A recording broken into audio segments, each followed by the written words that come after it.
تکبیر پڑھیے. اللہ اکبر اللہ اکبر لا الہ الا اللہ واللہ اکبر وللہ الحمد. سورۃ التکاثر. سورۃ التکاثر دنیا کی دوڑ پر ہے، دنیا کی دوڑ کے بارے میں ہے. ایک ہے اللہ کے راستے کی دوڑ اور ایک ہے دنیا کی دوڑ.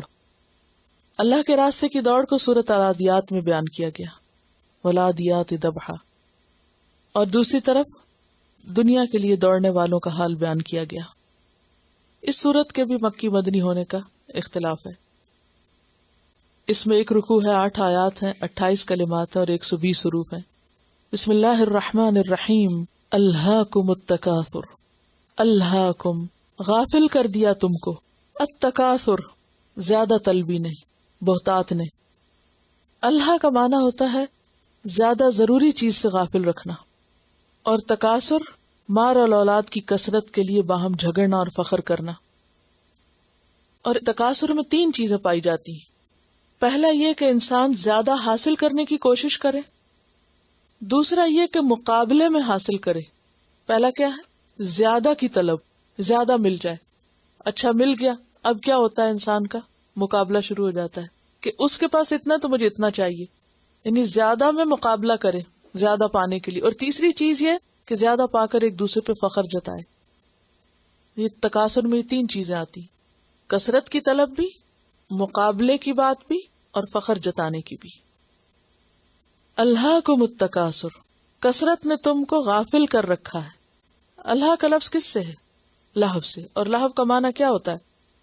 کھیل تماشے کے طور پر اس کا معنی کیا جاتا ہے ہر وہ چیز جو انسان کو زیادہ اہم مقصد سے غافل کر دے اور گھٹیا میں مشغول رکھے.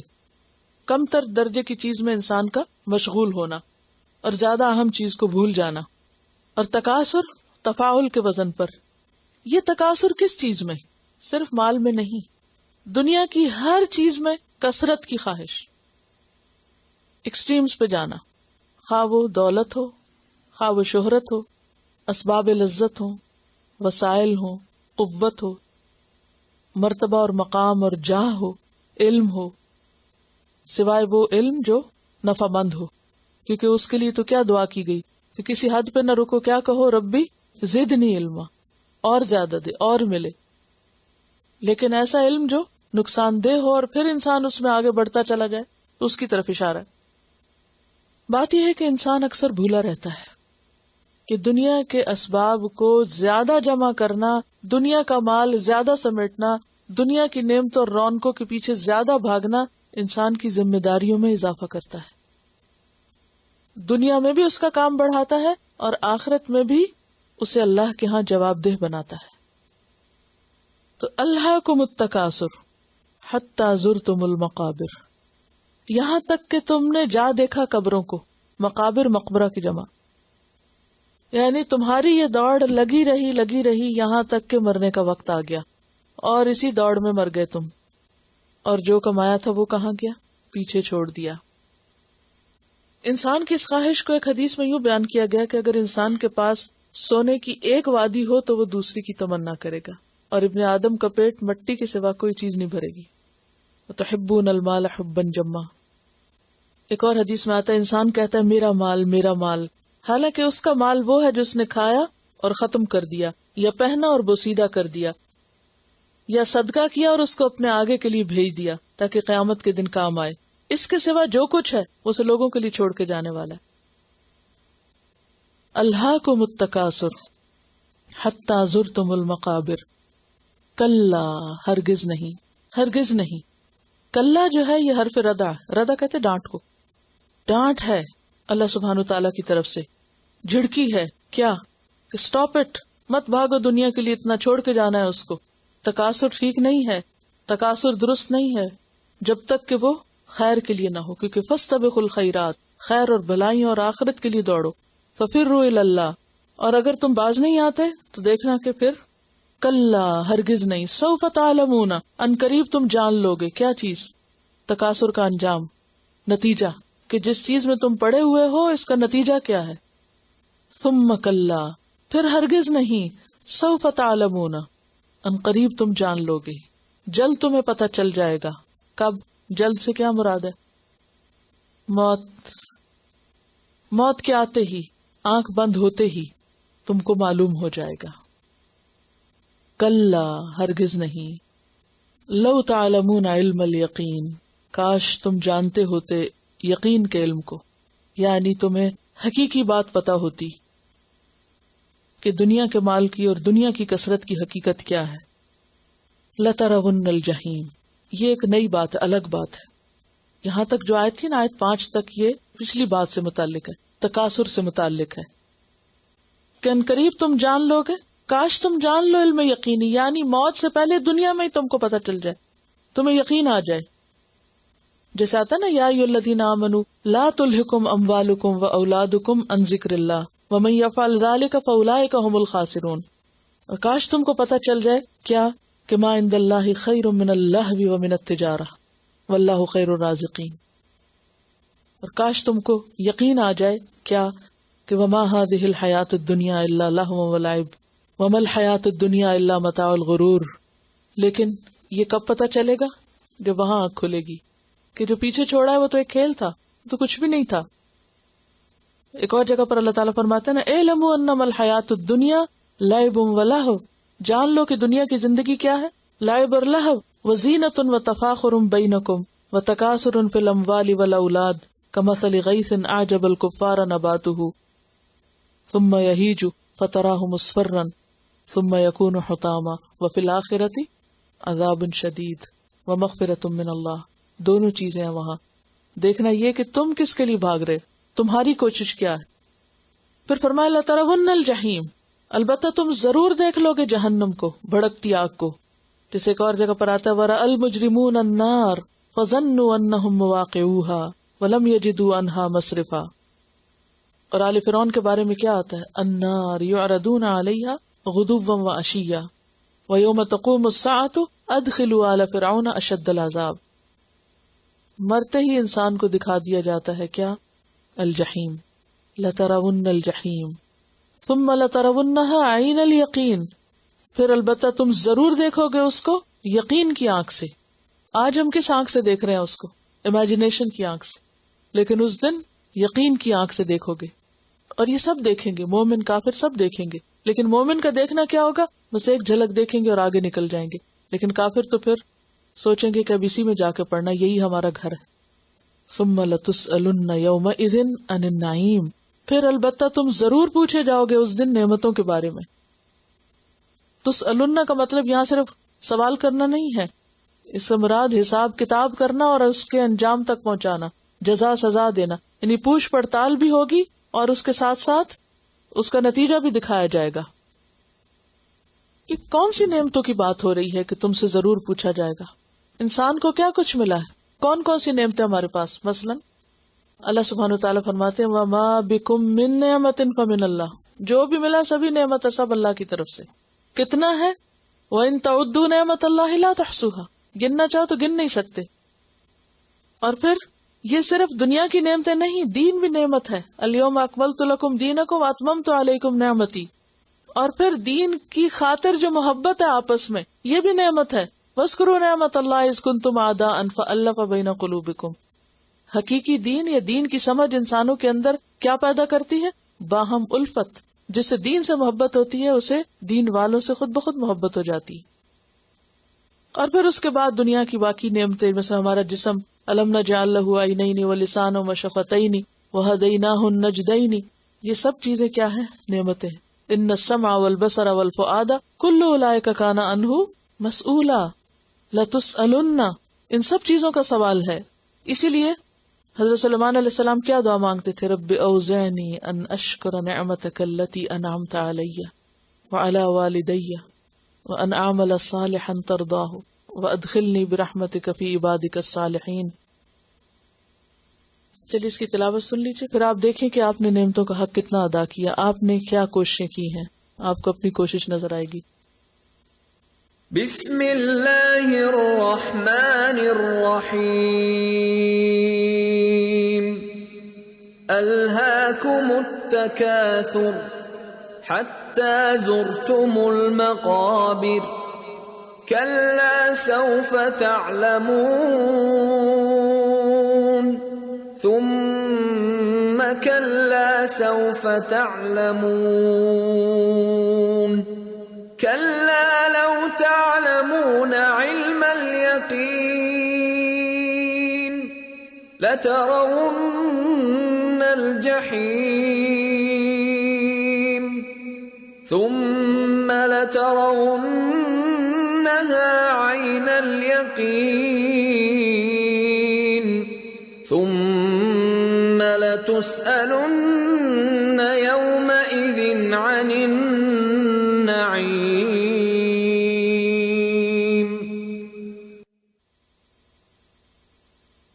اب دیکھیے کہ جہنم کو دیکھنا کوئی معمولی بات نہیں ہے. جہنم کی 70,000 لگامیں ہوں گی اور ہر لگام پہ 70,000 فرشتے ہوں گے جو اس کو پکڑ کے کھینچ رہے ہوں گے.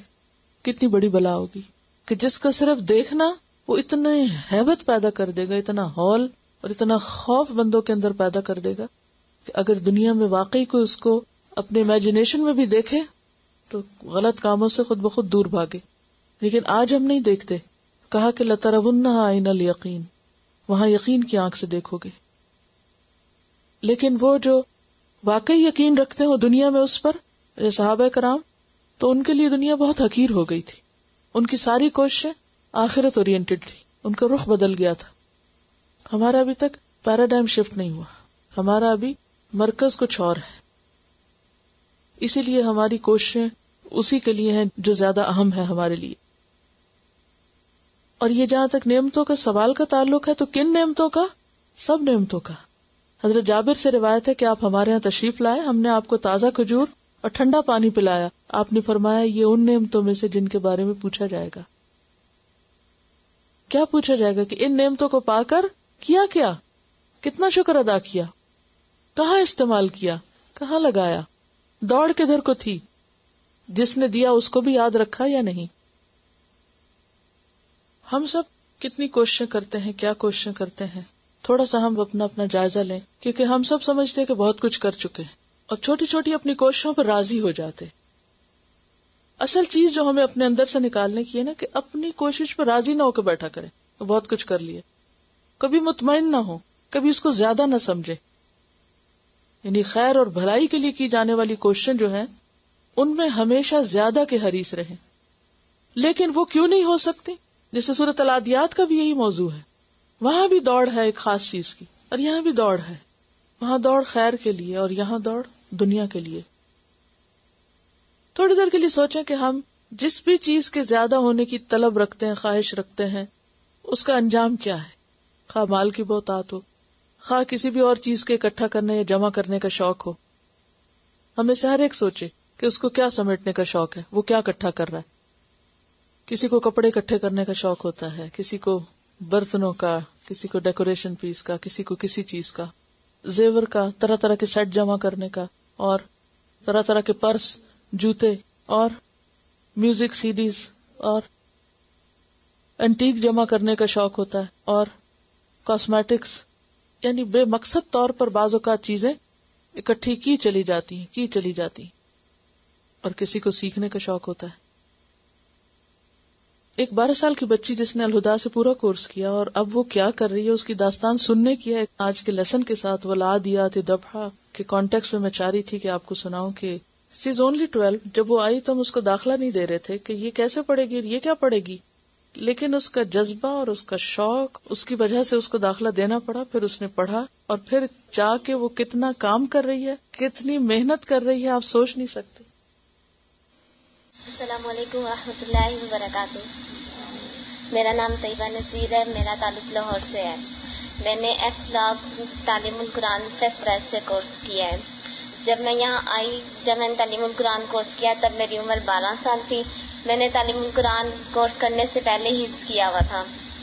جب میں ایڈمیشن کے لیے پہلے آئی تو مجھے چھوٹی عمر اور تعلیم کی وجہ سے ایڈمیشن نہ ملا. مایوس تو نہیں ہوئی, لیکن اللہ تعالیٰ سے دعا کر کے گھر واپس چلی گئی. تھوڑا عرصے بعد اسلاق میں تعلیم القرآن کا کورس شروع ہوا تو مجھے وہاں بلایا گیا. جب میں ایڈمیشن کے لیے آئی تو مجھے بہت سی دھمکیوں کے ساتھ ایڈمیشن دیا گیا کہ اگر روئی یا پڑھائی میں ذرا سا بھی اچھا نہ ہوئی تو آپ کو واپس بھیج دیں گے. جیسے ہی کلاسز شروع ہوئی ویسے تعلیم میں تو الحمدللہ مجھے کسی قسم کی کوئی مشکل پیش نہ آئی، لیکن اپنے ہاسٹل میں سب سے چھوٹی تھی تو اس وجہ سے جو سارے میرے سے بڑے تھے ہر کوئی میرے پہ باجی بنا پھرتا، چھوٹی سی غلطی کرتی سارے اصلاح کے لیے آ جاتے. اس سے شروع میں تو میں بہت تنگ ہوتی کہ میں ان میں کیسے رہوں گی، ذرا سی غلطی کرتی ہوں سارے آ جاتے ہیں. پھر بعد میں جیسے جیسے قرآن کی کلاسز شروع ہوئی سمجھ آتی گئی تو یہ تمام مشکلات آسان ہوتی گئیں. اس طرح میں نے اپنا اس تعلیم القرآن کورس کو مکمل کیا. تعلیم القرآن کورس مکمل کرنے کے بعد میں نے حدیث کورس کا ارادہ کیا. حدیث کورس کے لیے آئی تب بھی مجھے یہی کہا گیا کہ یہ بہت مشکل ہے، آپ کر نہیں سکیں گی، لیکن ایڈمیشن مل گیا. میں نے اللہ تعالیٰ سے دعا کی اور اس کورس کو بھی بہت اچھے طریقے کے ساتھ مکمل کیا. 12 سال کی عمر تھی، 5ویں تک میری تعلیم تھی. اس کے باوجود میں نے اپنے ہاسٹل میں تمام ذمہ داریوں کو مکمل کیا. اس کے فوراً بعد میں گھر چلی گئی. گھر جانے کے بعد میں نے سب سے پہلے اسکول میں ایڈمیشن لیا، کیونکہ دین کے لحاظ سے تو میرے پاس حفظ بھی تھا اور اس کے ساتھ الہدا کا تعلیم القرآن کا کورس اور حدیث کورس بھی کر لیا تھا. لیکن اگر دین کا کام بھی آگے پھیلانا ہو تو صرف دینی تعلیم کافی نہیں، دنیاوی تعلیم کی بھی ضرورت ہوتی ہے.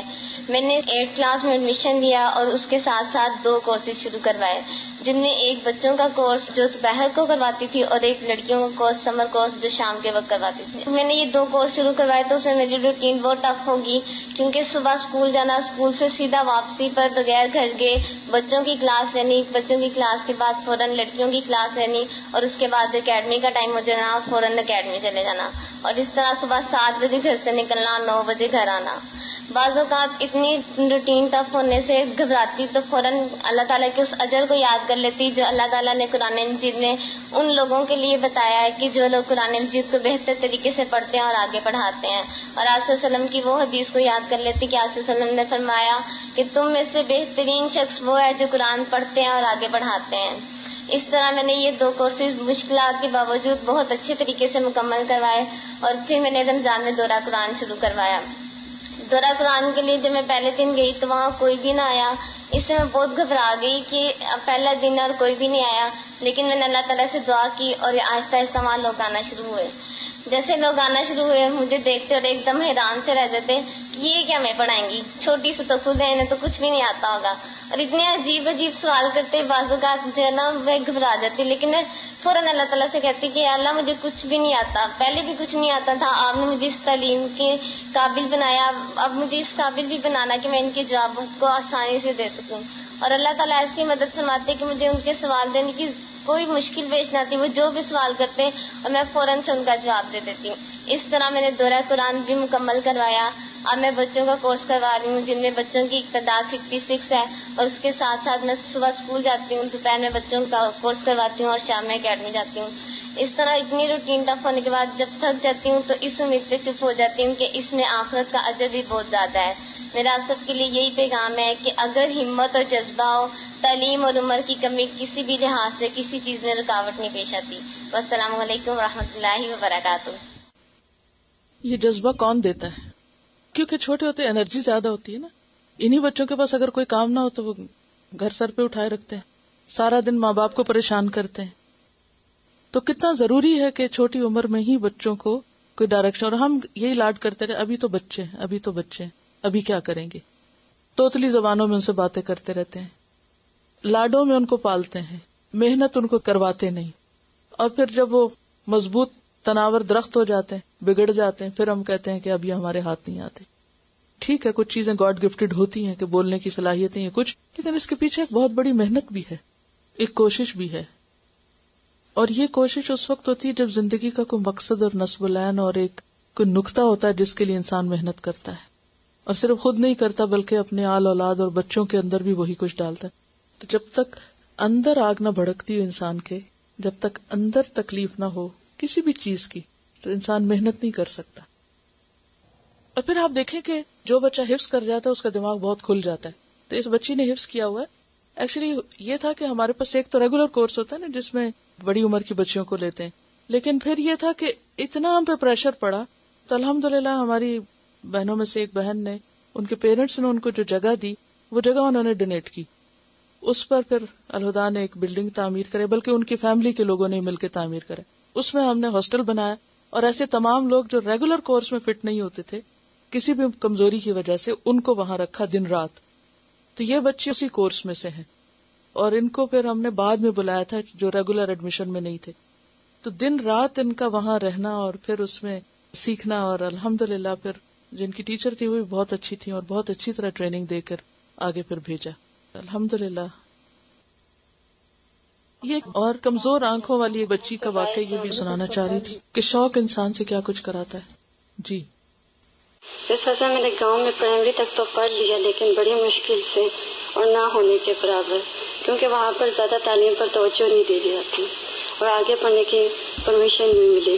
ہمارے گاؤں میں کچھ گھرانے غیر مسلم آباد ہیں جن کے پڑوس میں رہنے کی وجہ سے ہمارے لوگوں نے ان کے کئی رسمات اپنائے، مثلاً بزرگوں کو جھک کر سلام کرنا، کھڑا روزہ رکھنا، اس کے علاوہ کئی اور رسمیں جو سنت سے ثابت نہیں. میں ان غلط رسمات کو دیکھ کر میرے اندر دینی تعلیم حاصل کرنے کا شوق پیدا ہوا کہ پتہ چلے صحیح کیا ہے اور غلط کیا ہے.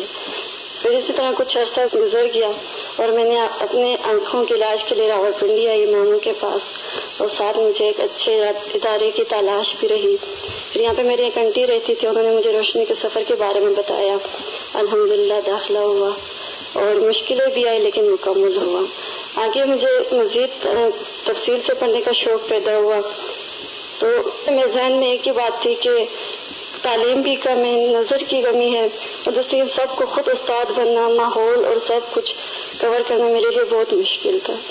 پھر یہاں پہ انٹرویو تھے الہدا میں وہاں پہ آئی لیکن مجھے داخلہ نہیں ملا. قصور ان کا بھی نہیں تھا، پڑھنے کی واقعی کوئی چیز کو حاصل کرنے کے لیے انسان کے پاس تعلیم کا ہونا، دیکھنا اور اچھی طرح سمجھنا بہت ضروری ہے. یہ کہ مجھے صحیح اردو بولنے بھی نہیں آتی تھی اور سمجھ بھی، اور اسی طرح لکھنا پھر دیکھنے میں بہت سارے مسئلے تھے، کئی دفعہ لیکن نہیں ملا.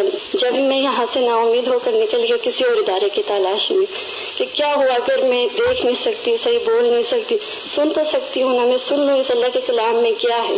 بس یہ میرا ایک شوق تھا. جب مجھے وہاں داخلہ مل گیا تو میں فارم لے کے آنٹی کے ساتھ اس راستے سے گزر رہی تھی. میں نے آنٹی سے کہا کہ آخری دفعہ پہ ٹرائی کر لیتے ہیں کہ اندر پوچھنے کہیں اللہ تعالیٰ کوئی نہ کوئی مدد کر لیں گے. جب میں اندر تو اسٹاف میں انچارجز بیٹھے ہوئے تھے. جب میں نے انہیں اپنے شوق کے بارے میں بتایا تو انہوں نے الحمدللہ مجھے داخلہ مل گیا، لیکن 3 ماہ کی مہلت دی. کہا کہ اگر آپ اچھی طریقے سے اپنے آگے جاری رکھا تو ٹھیک ہے، ورنہ ہم آپ کو واپس بھیج دیں گے. الحمدللہ داخلہ بھی ملا، لیکن اس میں کئی مشکلات پیش آئی جن میں میرے اساتذہ کلاس فیلوز کا بھرپور تعاون رہا ہے. مطلب میرے ایک ٹیچر مجھے تفصیل لکھ کے دیتی تھی جس میں میں ان عرصے کے ذریعے میں دیکھ کر یاد کرتی، اور کرتی تو مختلف گروپ میں بیٹھ کر کرتی، اور زیادہ کام میں آنکھوں کے بجائے کان سے لیتی. پیپر میرے اساتذہ لیتے تھے، سوال کرتے میں جواب دیتی. اسی طرح مجھے اور مثلا دھوپ میں یا دن کے زیادہ روشنی میں مجھے صحیح نظر نہیں آتا تھا. تو جب میرے ساتھی سب سو جاتے تو میں اکثر سیڑھیوں کے لائٹ میں بیٹھ کے رات کو پڑھتی. الحمدللہ کورس اچھے طریقے سے مکمل ہوا، لیکن آگے بہت بڑا شوق اور جذبے سے نکلی، لیکن حالات کچھ اور تھے. جب میرا اختتام تھا تو میرے والدین حج پر چلے گئے. ان کے واپسی تک ہم یہاں شفٹ ہوئے پنڈی. یہاں پہ مجھے باہر جانے کی پرمیشن نہیں تھی، لیکن گھر پہ بچے تھے، انہیں میں نے دعائیں، نماز وغیرہ یہ شارٹ کورس کروایا. جب واپس پھر گاؤں چلے گئے وہاں پہ بھی میں نے بچوں کو شارٹ نماز دعائیں وغیرہ پڑھائی. اور اس کے علاوہ کچھ لڑکیاں تھیں جو ترجمہ کرنے لے آتی تھی، لیکن میرے خاندان میں یہ رواج ہے کہ ان لڑکیوں کو کسی کے گھر جانے کی پرمیشن نہیں اور مجھے کسی کے گھر جا کے پڑھانے کی پرمیشن نہیں. یہ مسئلہ جب پیش آیا اسی دوران پھر میں باہر زیادہ تو نہیں جا سکتی تھی، لیکن کبھی یا کوئی خوشی کا موقع ہوتا ہے یا کوئی غم تو میں جاتی تو وہاں کی لڑکیاں یا آنٹی جو بھی ہے وہ اپنے مسئلے بیان کرتے. تو ان کے شوق، ان کے اندر جو خیر ہے اس کو دیکھ کر میں نے یہ ارادہ کیا اپنے اس کام کو ایک ادارے کی شکل دوں. تو میں نے اپنی یہ بات اپنے والد سے کہی تو انہوں نے مجھے کہا کہ میرے وہاں پہ جو زمین وہاں پہ میں ایک ادارہ قائم کر لیتا ہوں، آپ وہاں پہ تعلیم کو آگے بڑھانے کا سلسلہ شروع کرنا. لیکن پڑھاتے وقت میں نے جو اندازہ لگایا کہ میرے اندر کمی تھی اور ہے تعلیم کی کمی کہ مجھے لکھنا نہیں آتا. میں نے کہا میری یہ سوچ پیدا ہوئی کہ مجھے اپنے آپ کو اس قابل بنانا ہے کہ میں ان لوگوں کے سوال کے جواب دے سکوں. جس طرح میرے اساتذہ اور کلاس فیلوز نے میری ہیلپ کی، مجھے پکڑ پکڑ کے چلایا ہے. اسی طرح وہ بھی ان پڑھ ہیں، ان کے ساتھ بھی اسی طرح کا تعاون کرنے کی ضرورت ہے، لیکن میں اس قابل اپنے آپ کو نہیں سمجھی۔ اور پھر میں نے اپنے تعلیم کو مزید بہتر کرنے کے سلسلے میں اپنے والد سے بات کی، الحمدللہ انہوں نے مجھے پرمیشن دی اور میں راولپنڈی اپنے ماموں کے پاس آئی۔ جب ماموں نے مجھے کئی اسکولوں میں لے کے گئے لیکن مجھے کہیں بھی داخلہ نہیں ملا، وجہ کہ عمر زیادہ تھی اور دوسری لڑکیوں کے ساتھ چلنے میں مشکل ہوتی تھی۔ تو پھر میرے ماموں نے مجھے علامہ اقبال اوپن یونیورسٹی کا مشورہ دیا، جہاں سے آسانی سے کہا کہ آپ کر سکو گی۔ الحمدللہ آج میں میٹرک کے سطح پیپر دے رہی ہوں، کچھ پیپرز ہوئے بھی ہیں جن کے اچھے رزلٹ آ چکے ہیں اور کچھ ابھی باقی ہیں، اللہ سے امید ہے کہ وہ بھی اچھے ہو جائیں۔ یہ سفر میں نے صرف اس مقصد کے لیے شروع کیا کہ اب اللہ کے کلام کو اس کے مخلوق تک بہترین طریقے سے پہنچا سکوں۔ اللہ کی مدد اور آپ سب کی دعائیں کہ میں اپنے جس مقصد کے لیے سفر شروع کیا مجھے اپنی منزل تک پہنچا دے۔ اختتام سے پہلے ایک بات کہوں گی کہ جب کوئی کام شروع کرے تو پہلے اپنے آپ کو دیکھے۔ انسان جو اپنے آپ کو پہچانتا ہے کوئی نہیں پہچان سکتا کہ آپ کے اندر کیا قابلیت ہے، اس کام کرنے کی صلاحیت ہے، اگر ہے تو ٹھیک، اگر نہیں تو پہلے اس کے مطابق اپنے آپ کے اندر اس صلاحیت اور قابلیت پیدا کریں، پھر شروع کریں، کوئی مشکل نہیں آئے گی انشاءاللہ۔ میں سوچتی ہوں کہ ہمیں تو اللہ نے آنکھیں بھی دی ہیں، علم بھی دیا ہے، لکھ پڑھ بھی سکتے ہیں، پھر وقت ضائع کریں تو ہمارے پاس کیا جواب ہے؟ کیا پھر پوچھا نہ جائے گا ان نعمتوں کے بارے میں؟ لیکن ہم کو یقین کیوں نہیں آتا؟ میں یہ سوچتی ہوں کہ ہمیں یقین کیوں نہیں آتا؟ کیا قرآن سے سچی بات کوئی ہو سکتی ہے؟ لیکن پھر ہم سمجھتے ہیں یہ ہمارے لیے نہیں، اور یہ جو ذرے ذرے کی بات ہے اور چھوٹی چھوٹی بات ہے، اور ہر چیز میں محتاط رہنے کی ضرورت ہے۔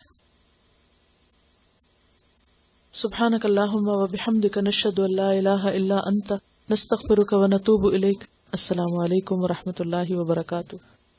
اعوذ باللہ من الشیطان الرجیم، بسم اللہ الرحمن الرحیم۔ فللہ الحمد رب السماوات ورب الارض رب العالمین وله الكبرياء في السماوات والأرض وهو العزيز الحكيم فلله الحمد رب السماوات ورب الأرض رب العالمين وله الكبرياء في السماوات والأرض وهو العزيز الحكيم فلله الحمد رب السماوات ورب الأرض رب العالمين وله الكبرياء في السماوات والأرض وهو العزيز الحكيم